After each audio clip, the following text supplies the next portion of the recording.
हर हर महादेव। मैं आचार्य अभिषेक कोचा आज आप लोगों के समक्ष उपस्थित हूँ विषय जन्म कुंडली को लेकर के। अक्सर सुनने में आता है, देखने में आता है कि उपाय बहुत छोटे से होते हैं, लेकिन व्यक्ति को जानकारी नहीं होती है, जिस कारण वो परेशान रहता है। आज मैं कुछ छोटे छोटे उपाय लेकर के आ रहा हूं कि अगर आपकी भी जन्म कुंडली में कुछ ऐसे दोष हों तो आप स्वयं उस उपाय को करके उस दोष से मुक्त हो सकते हैं। सबसे पहले सूर्य ग्रह पे बात करते हैं। अगर आपकी कुंडली में सूर्य ग्रह पीड़ित हो या सूर्य की दशा में उसका अनुकूल लाभ न मिल रहा हो तो आप सूर्योदय के समय भगवान सूर्य नारायण को तांबे के लोटे में जल लेकर के थोड़ा सा लाल चंदन, एक लाल पुष्प रख करके और एक लोटा अर्घ्य भगवान सूर्य नारायण को अर्पित करें। ये आप रोजाना कर सकते हैं। गर्मी का मौसम है, प्रातःकाल आप जल देना प्रारंभ कर दें और साथ में हर रविवार सुबह सूर्योदय के समय अर्घ्य देने के बाद अर्क, जिसको हिंदी में मदार भी कहते हैं, मदार की लकड़ी लेकर के 108 लकड़ी तोड़ के और उसको घी में डुबो करके भगवान सूर्य नारायण के मंत्र से उसको आहुति देते रहें।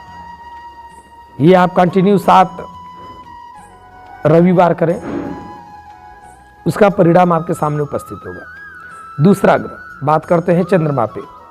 चंद्रमा मन का अधिपत्य माना गया है। चंद्रमा को अगर आपकी कुंडली में चंद्रमा से रिलेटेड कोई परेशानी हो, मन स्थिर न रहता हो, मानसिक उलझन होती हो, तो आप सर्वप्रथम किसी से सफ़ेद वस्तुओं का ग्रहण निःशुल्क न करें।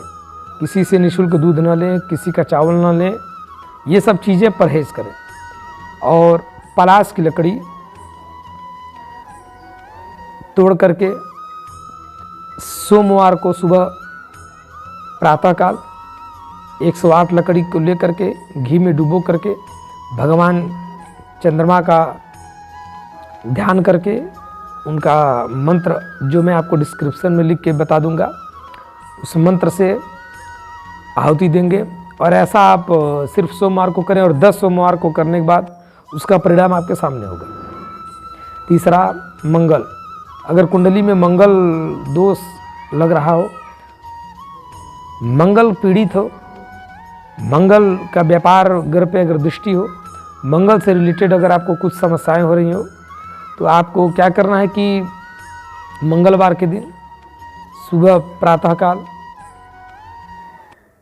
अर्घ देने के उपरांत खैरा की लकड़ी ले लेंगे। किसी भी पंसारी की दुकान पे उपलब्ध हो जाएगी। खैरा की लकड़ी 108 लकड़ी ले करके और उसको घी में डुबो करके ठीक उसी प्रकार हर मंगलवार के दिन आपको ऐसा करना है। और इसे भी केवल 7 मंगलवार करें और परिणाम आपके सामने होगा। करना क्या है, खैरा की लकड़ी 1-1 अंगुल ले करके 108 खैरा की लकड़ी रहेगी, कटोरी में घी ले करके सामने अग्नि जला करके घी में डुबो करके अग्नि देवता को अर्पित करेंगे मंगल का मंत्र बोलते हुए।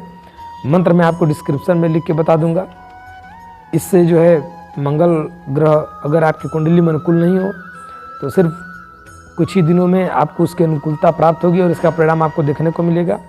अगर कुंडली में बुध ग्रह पीड़ित हो, कहीं भी अगर आपको ऐसा लग रहा हो कि बुध ग्रह से संबंधित हमारे कुंडली में समस्याएं हो रही हो, तो बुध ग्रह के लिए अपामार्ग, जिसको हिंदी में चिड़चिड़ा भी कहते हैं, अपामार्ग की लकड़ी लेकर के इसी प्रकार 108 लकड़ी हर बुधवार के दिन प्रातःकाल कटोरी में घी लेकर के घी में डुबो करके और अग्नि में आहुति देंगे। मंत्र मैं आपको डिस्क्रिप्शन में बता दूंगा। आपको 11 बुधवार करना है। बृहस्पति, अगर आपके कुंडली में बृहस्पति कमजोर होते हैं तो बृहस्पति को देवताओं का गुरु माना गया। अगर कुंडली में आपके बृहस्पति अनुकूल नहीं है, तो अगर कुंवारे वर्ग से हैं तो शादी में समस्याएं काफ़ी देखी गई हैं बृहस्पति ग्रह के अनुकूलता न होने पर। और भी तमाम तरह की परेशानियाँ आती हैं, बृहस्पति ग्रह अनुकूल नहीं है। सामाजिक प्रतिष्ठा आपकी क्षति हो सकती है अगर बृहस्पति ग्रह अनुकूल नहीं है। अगर बृहस्पति ग्रह अनुकूल नहीं है तो इसके लिए पीपल की लकड़ी लेकर के उसी प्रकार 108 लकड़ी छोटी छोटी तोड़ लेंगे और घी लेकर के हर बृहस्पतिवार के दिन सुबह प्रातःकाल भगवान सूर्यनारायण को अर्घ देने के बाद, लेकिन बृहस्पतिवार के दिन अगर भगवान सूर्यनारायण को अर्घ देंगे तो लोटे में पीला चंदन जरूर डाल देंगे। अर्घ देने के बाद बृहस्पति मंत्र से एक एक आहुति देते रहेंगे, 108 आहुति देंगे और ऐसा आपको 11 बृहस्पतिवार करेंगे, परिणाम आपके सामने होगा। अगर किसी किन्हीं परिस्थितिवश अगर बृहस्पति का हवन आप नहीं कर पा रहे हैं तो पीपल वृक्ष की जड़ को थोड़ा सा काट करके अपने दाहिने भुजा में, पीपल की जड़ को दाहिने भुजा में पीला कपड़ा में बांध लेंगे। इससे भी आपके बृहस्पति ग्रह से संबंधित समस्याओं का निदान होगा और उसका लाभ मिलेगा। अगर कुंडली में शुक्र ग्रह पीड़ित हो, शुक्र ग्रह पारिवारिक समानता का प्रतीक माना जाता है, संतान उत्पत्ति का कारक माना जाता है। अगर कुंडली में शुक्र पीड़ित हो तो इस तरह का आपको परिणाम देखने को मिलेगा। अगर शुक्र ग्रह पीड़ित हो उसके लिए आपको गूलर की लकड़ी आप ले लेंगे। उसी प्रकार ठीक पूर्वोक्त विधि से जो मैंने बताया हुआ है, छोटी छोटी गूलर की लकड़ी 108 काट लेंगे और शुक्रवार के दिन प्रातःकाल भगवान शुक्र का नाम लेकर के अग्नि में आहुति देंगे। ऐसा आपको 20 शुक्रवार करना है। 20 शुक्रवार करने के पश्चात आप शुक्र ग्रह से रिलेटेड अगर किसी भी समस्या से पीड़ित हैं तो आपको उसका परिणाम सामने आपको देखने को मिलेगा। फिर आते हैं शनि ग्रह। शनि ग्रह को न्याय का देवता माना गया है। ऐसा माना जाता है कि शनि ग्रह तुरंत न्याय करते हैं। लोगों में प्रचलन है कि कुंडली में अगर शनि की दशा चल रही है तो काफ़ी विपरीत है, तो ऐसा नहीं है। बहुत सारे ऐसे लोग मिलेंगे आपको जो शनि की ग्रह दशा में उत्तरोत्तर वृद्धि करते हुए गए हैं और काफ़ी ऐश्वर्यवान हो चुके हैं अपने शनि की दशा में। तो ऐसा नहीं है कि सिर्फ शनि ग्रह पीड़ित करता है, ऐसा नहीं कि शनि ग्रह सिर्फ मारक बनता है। अगर कुंडली में शनि शुभ है तो उसका शुभ परिणाम भी देखने को मिलता है। किन्हीं कारणवश अगर कुंडली में शनि विपरीत है, अगर शनि का शुभ फल नहीं मिल रहा है, शनि के 7.5 चल रही हो, शनि की महादशा चल रही हो, शनि की अंतर्दशा चल रही हो, इसके लिए आपको शमी के जड़ में भगवान शनि का नाम लेकर के 1 लोटा अर्घ देना है। ध्यान रहे लोटे में थोड़ा सा काला तिल जरूर डाल देंगे। काला तिल डाल करके लोटे में उसका जल देंगे। उसके बाद शमी की लकड़ी इसी पूर्वोक्त विधि के अनुसार छोटी छोटी काट करके घी में लगा करके और भगवान शनि का मंत्र जो मैं आपको डिस्क्रिप्शन में लिख के बता दूंगा, उस मंत्र से आप 108 आहुति देंगे। ऐसा आप कम से कम 7 शनिवार करते रहें। उसके बाद आपको इसका अनुकूलता प्राप्त होने लगेगी, किसी प्रकार का इसमें संदेह नहीं है। उसके बाद आते हैं राहु को। अगर आपकी कुंडली में राहु की ग्रह दशा चल रही हो, राहु पीड़ित हो, तो राहु कहीं ना कहीं परेशान करते हैं जातक को। अगर राहु की ग्रह दशा चल रही हो तो आपको चोट चपेट लगने के तमाम प्रकार के भय रहते हैं, ऑपरेशन के ऐसे योग बन जाते हैं राहु की ग्रह दशा में। तो अगर राहु की ग्रह दशा चल रही हो, प्रतिष्ठा कहीं विपरीत है, अनुकूलता नहीं प्राप्त हो रही है, आपको लग रहा है कि कहीं ना कहीं हमारे कुंडली से संबंधित अगर राहु की ग्रह दशा है तो इस प्रकार का समस्याएं आ रही हों, इसके लिए आपको स्वच्छ जगह से दूर्बा तोड़ लेंगे। दूबा जो आपके आसपास मिल जाते हैं, आप उसी प्रकार का दूर्बा तोड़ लेंगे और 18 दूबा को एक में बांध देंगे। याद रखिए, स्वच्छ जगह से दूबा तोड़ लेंगे। दूबा तोड़ने के बाद इसको धुल के रख लेंगे।